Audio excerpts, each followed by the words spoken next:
As soon as Will's done drinking his coffee. All right, welcome.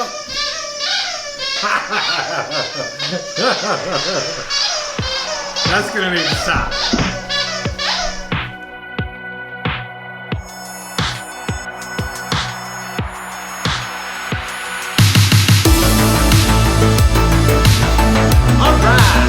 Welcome to the Astromax Show. Thank you all so much for being here with us. I am the Max. With me for these episodes, as always, my wonderful co-host, Will. We have just... Dharma. Get it!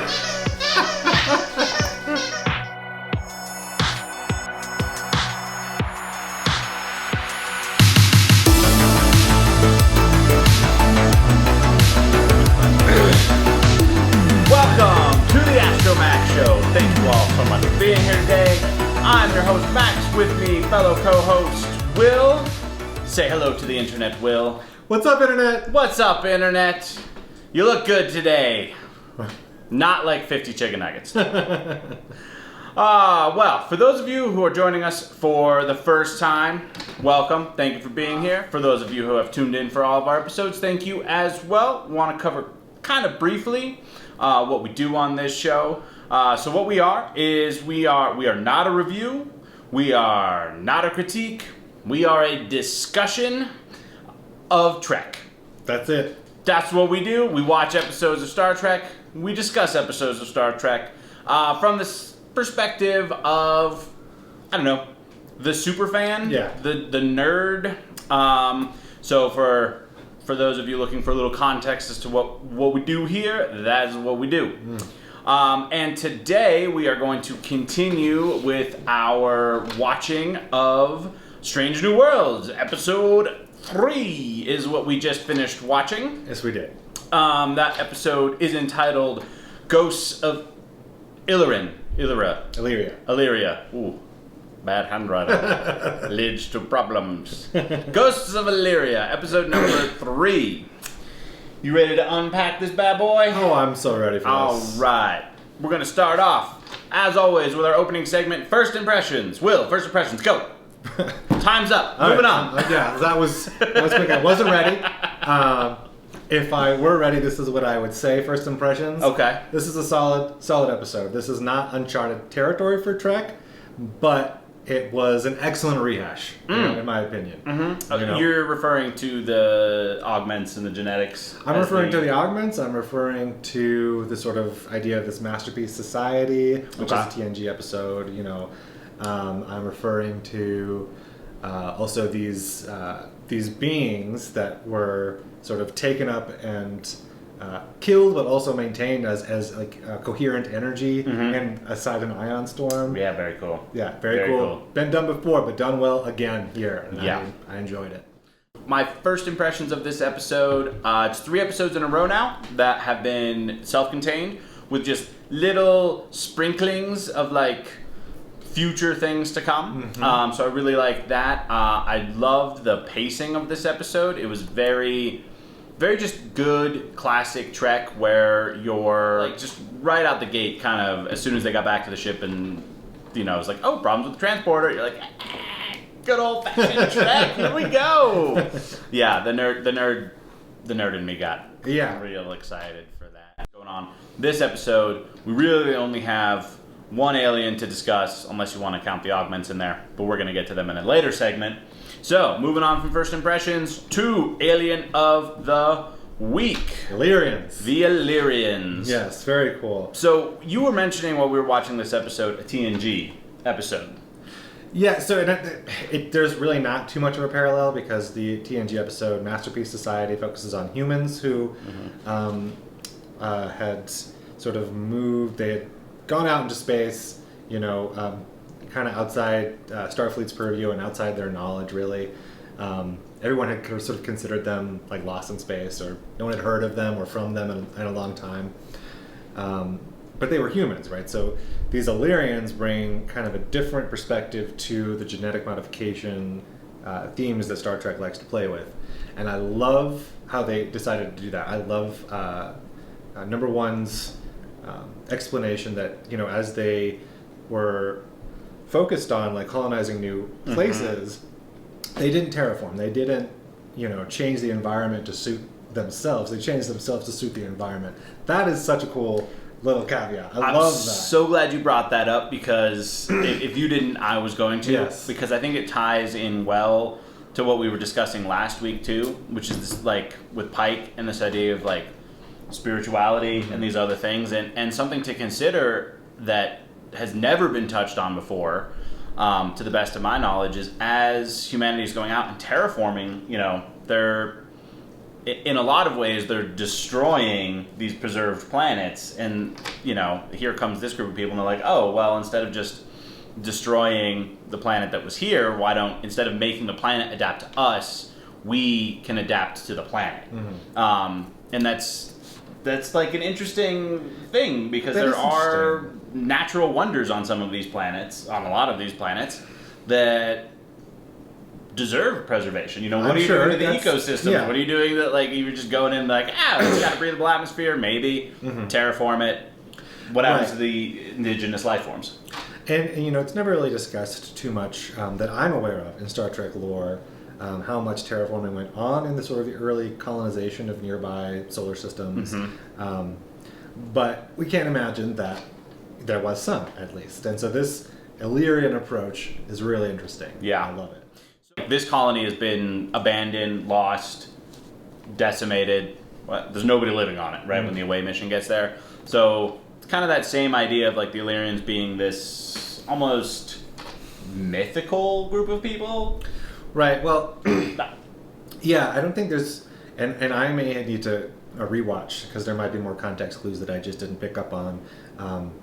But number one's presence as an Illyrian would seem to suggest that, this colony, there's mystery around their disappearance and their motives and everything, which is what drew the Enterprise for the investigation.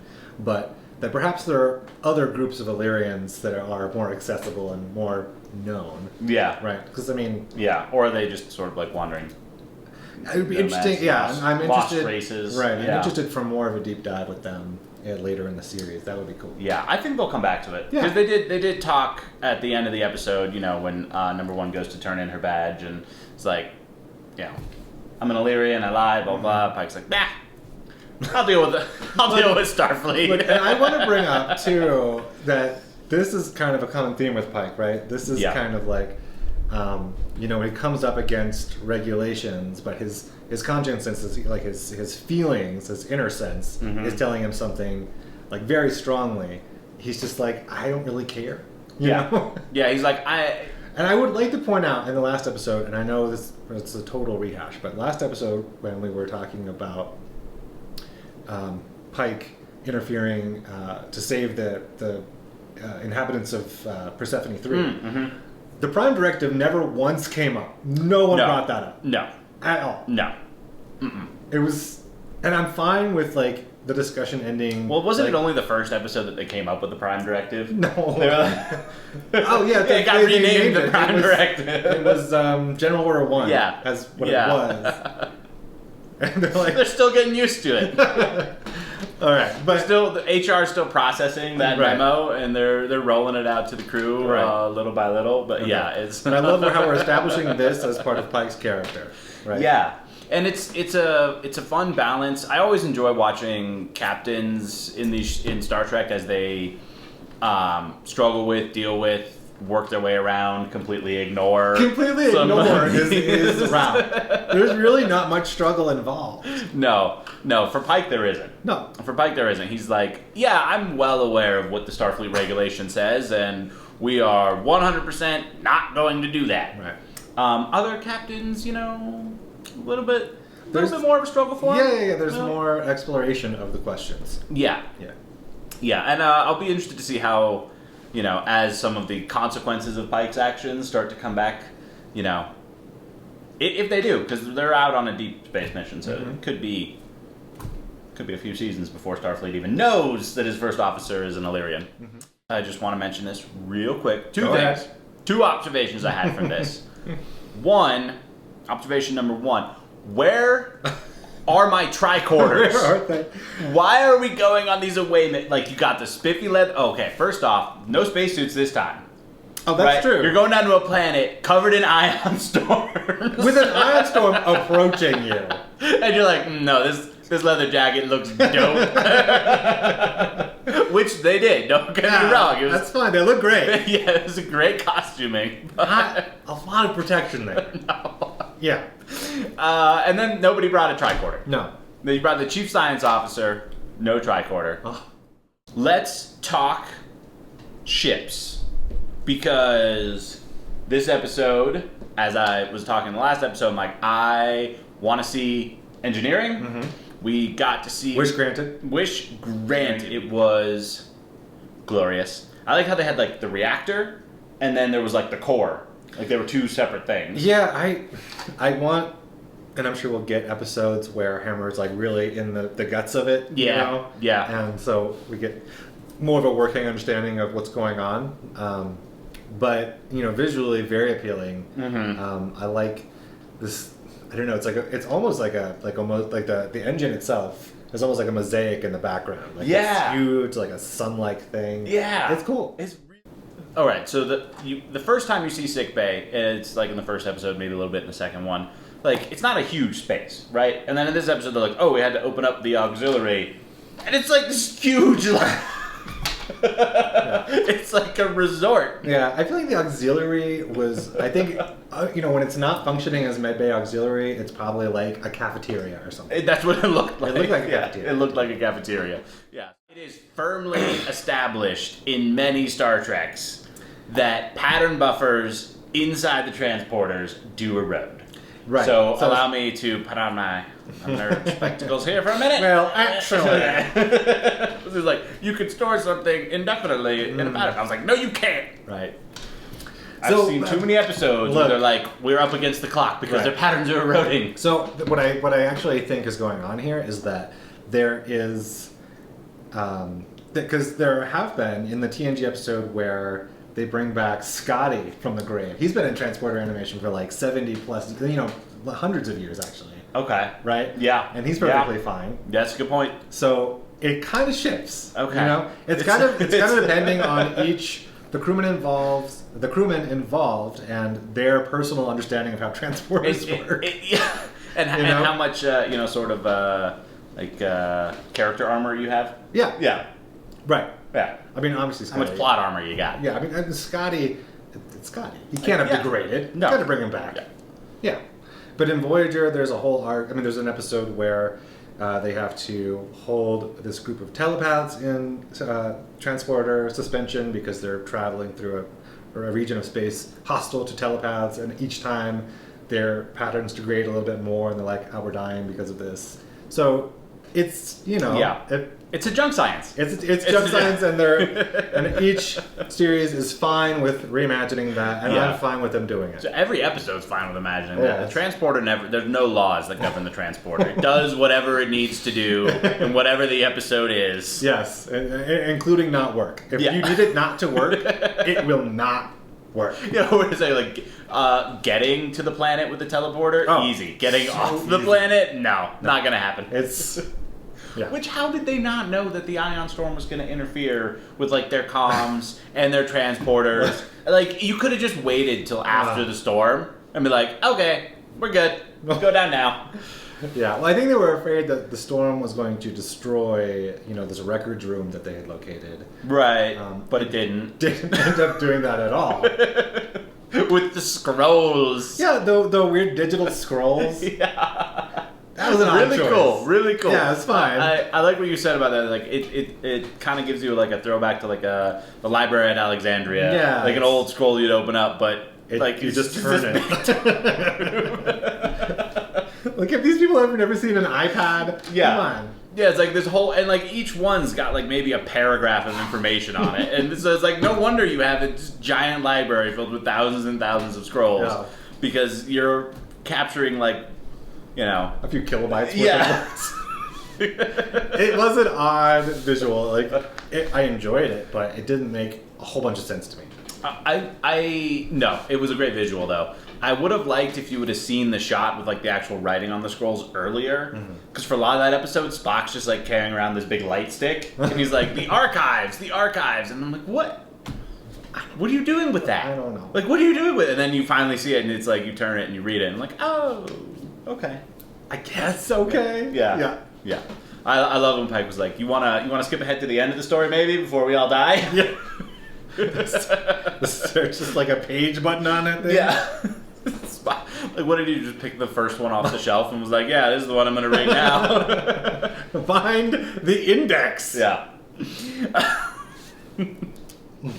Oh, the virus itself. There's a lot of medical junk science in this, right? This is all the best Trek.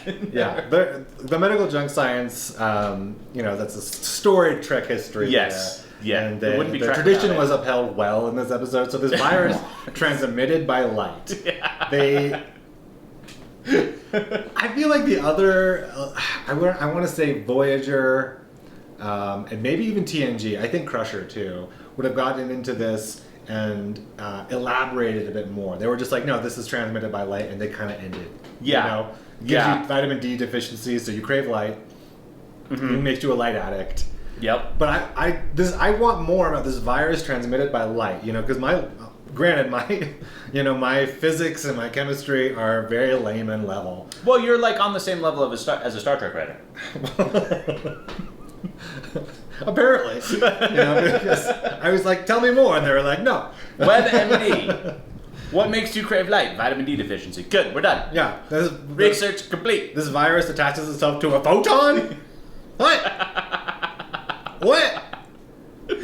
Okay. So there's a scene, right, where like Pike and Spock are trapped on the planet because they weren't with the main away team who beamed back to the ship successfully, right? And then they can't use the transporters because the ion storm's interfering, right? Except for Hemmer. This wrong. Except for Hemmer figures out how to not only get through the ion interference, but also through the planet's surface down to the planet's core to transport a piece of the core onto the mantle, not the mantle, core. right? The mantle. Like, if you can do that, how can you not? Because get Mac, the the captain? transporters work when you need them to, and they also do not work when you need them to. Okay. I wonder if there was just an editor in the room who was like, guys, what? People are going to catch on. They'll catch on, but they're going to be fine with it. You're right. And I am. And I am. Yeah. All right. This episode loaded with camp. Yes. Loaded. There was one instance though where they had a golden opportunity to go for some hardcore camp and they didn't. And that was when number 1 and La'ana are fighting in the engineering room. Nobody did the double punch No double punch. or the judo chop. They just straight up brawled. And I feel like this has been a hard decision for the new Treks. Now that this is Star Trek in the modern era and we have a budget for, actual combat choreography, we're leaving the double punch behind. But I want at least one solid double punch per season. Yeah. And I it's kind of non-negotiable. You know? Take your pick, Strange New World, but you gotta give me the one. You gotta give me the one. You gotta give me one. Hemmer, I feel like he's bringing some camp, or at least on the rewatch, I feel he's like, he's at least bringing snark. He's bringing a lot of snark. On the topic of Hemmer, though, I found when we were introduced to him briefly, and we had a few conversations last episode, I was like, I love this really dry, flat sense of humor he has. Yeah. I don't feel like it hit for me this episode as well. I was kind of wanting more from him. Yeah. We just need more. He needs an episode. Yeah. Like he needs an episode to like really get to know him. Like this one, we got number 1. We got a little bit of Hemmer, and then we got a lot of the Doctor. I find it campy that we're talking about.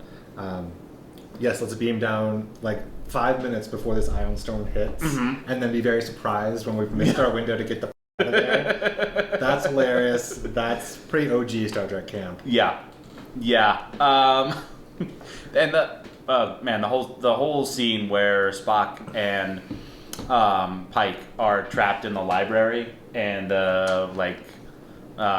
wraiths are trying to get in, and they're like, Spock's like, let's weight the odds in our favor. And he points to the desk. Stacking furniture. Like, oh, there's that Vulcan sense of humor for you. Yeah. That's it. That's it for camp. So we're gonna move to our final segment of this episode, where I think the meat of this episode really lies. Shabba canon. Wow, so much canon in this that we actually had to go back.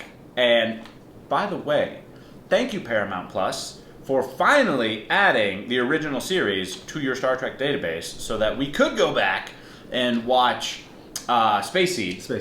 Because I had a lot of questions after episode 3 of like, wait, how much do they know about the augments in Earth history? Mm-hmm. So we had to go back and rewatch that to kind of clear up a few things. Turns out they know a lot. They do.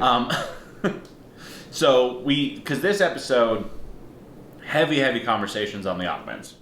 Learning that, like, number one is not an augment, but from a branch of humanity that experimented heavily with these things. And then also La'ana, we get a little bit more of her story. She was picked on heavily as a child. She. That's not going to come back to bite anyone. No. That always makes for really well balanced. Yeah, people calling her members of augment society. monster, that kind of thing. Yeah. Um, Which, if I was a child on a playground and I knew I was sharing a school with someone who was like an ancestor of Khan, I would not pick on them. No. I would not pick on that person. You were gonna. That's a good way to get killed. yeah. Yeah. Yeah. Be like, oh, you're genetically superior to me in every single way. Let me bully you. Right. Well, my great ancestor was Genghis Khan, Yeah. actually. So you might have a bit of a temper. Okay. Yeah. Let's not poke the bear. Once again, though, 2 episodes back to back, we're pulling stuff from Enterprise. Not a lot, but a little bit. Yeah. So Little bits here and there. Right. So I love, Enterprise. Had that 3-episode arc in season 4 where they open up the augments and eugenics wars portfolio and try to add some things of their own. Some of which I wish they hadn't, but Sure. it was still enjoyable for me. I mean, they brought Brett Spiner back Yeah.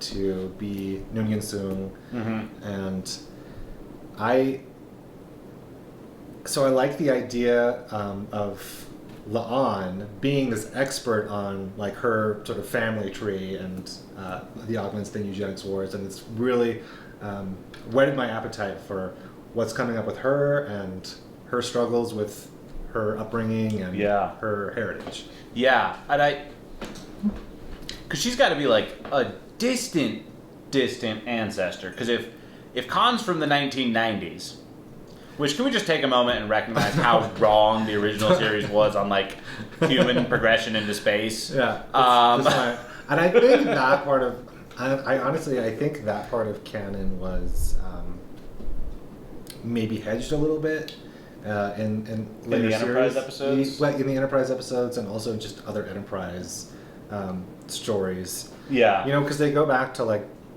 early 2000s. Oh yeah.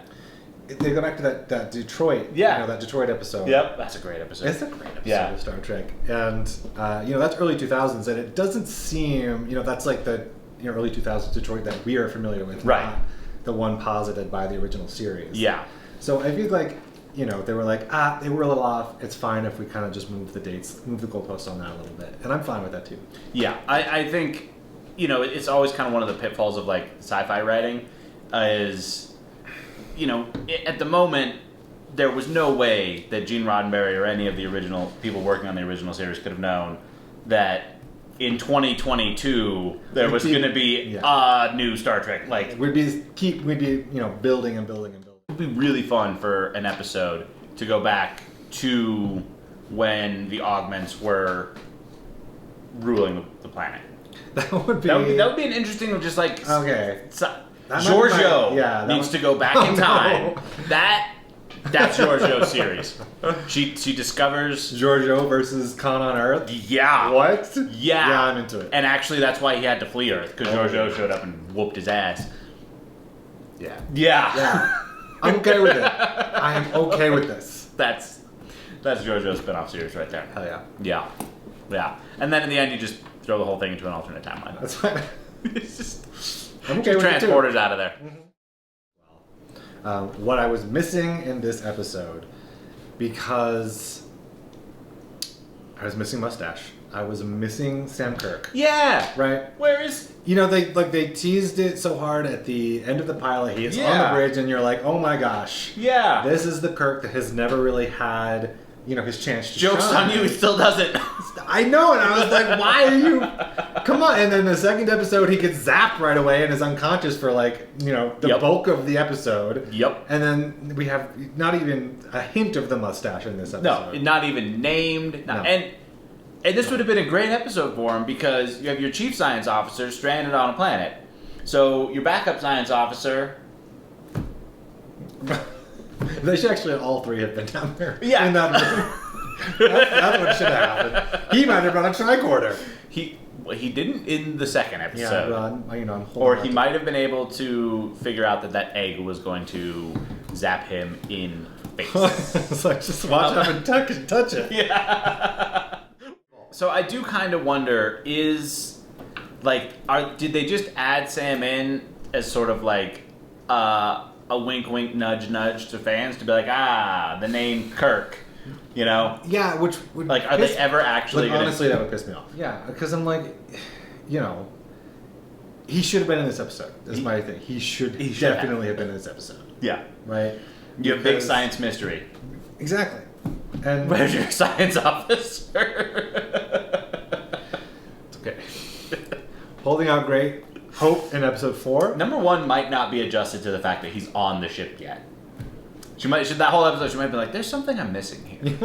There's a piece of this puzzle that might be solvable if only... Oh, shoot, Spock's not here. Yeah, Spock's not here. We got no other blue shirts. Nobody else on that ship is wearing a blue shirt. Oh my gosh. No, seriously, nobody else on the ship's wearing... Well, the doctor is wearing a blue shirt. But yeah, that's it. That's That's there's the three three. of them. That's the science core. Yeah. I feel like the nurse should be wearing one, but she's got her, you know, her white. Yeah. She's got her white bodysuit. robes. Yeah. No, it's a bodysuit.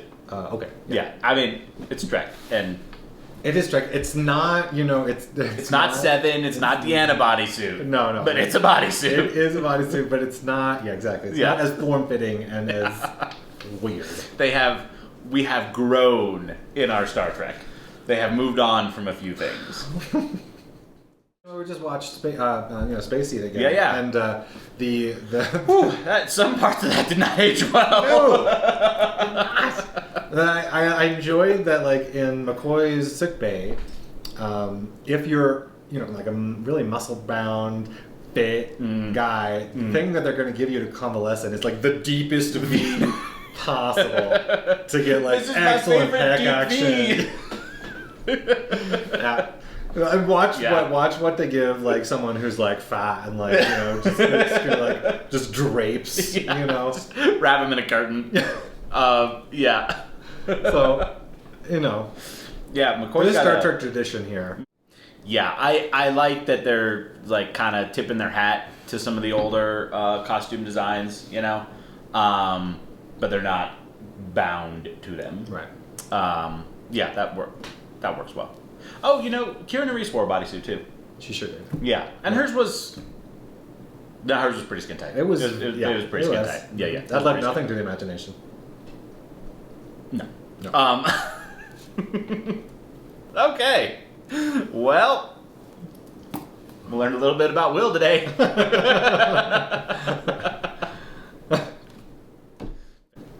My wish list is to keep adding dimensions on Hemmer. Okay. Yeah. Because as I said, I found him flat this episode. I enjoy his dry sense of humor, but the rest of his interactions seem all kind of at the same level. Mm-hmm. And I want more, you know? Yeah. I do. And I understand, or maybe just that's kind of how he operates, but I feel like something has got to, I mean, Spock is more sort of responsive than this guy, in my opinion, so far. And Yeah. It's like they had to bring in a more of a Vulcan who's not a Vulcan.